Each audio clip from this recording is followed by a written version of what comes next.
ও সারাটা বছর কুকুর আর হাঁস মুরগিদের নিয়ে ভিডিও করতে করতে তার জীবনটাই চলে গেছে।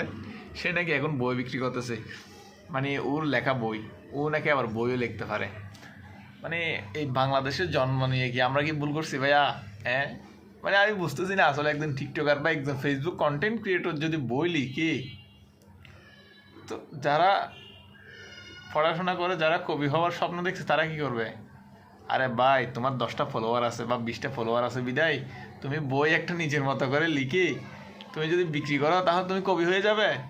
মানে তুমি বই, মানে কি বলবো, আসলে বাংলাদেশে সব কিছু সম্ভব। বাংলাদেশে বাংলাদেশে অসম্ভব কোনো কিছু নেই, সব কিছুই সম্ভব। মানে একটা ফেসবুকে ঢুকতে পারতেছি না ওর জন্য। ওকে নিয়ে এক একজন এক এক রকম কথা বলতেছে, আবার সে কথাগুলো রিপ্লাই দিচ্ছে। মানে এক ঝগড়া লেগেছে, তহিদ আফ্রিদি আসছে, মানে এরকম এরকম, মানে আমি বুঝতেছি না আসলে কি হচ্ছে এখানে আমাদের বাংলাদেশে। হচ্ছেটা কি এখানে? আমাদের মেধাবী ছাত্ররা যারা কবি হওয়ার স্বপ্ন নিয়ে পড়াশোনা করতেছে, তাদের কি অবস্থা হবে?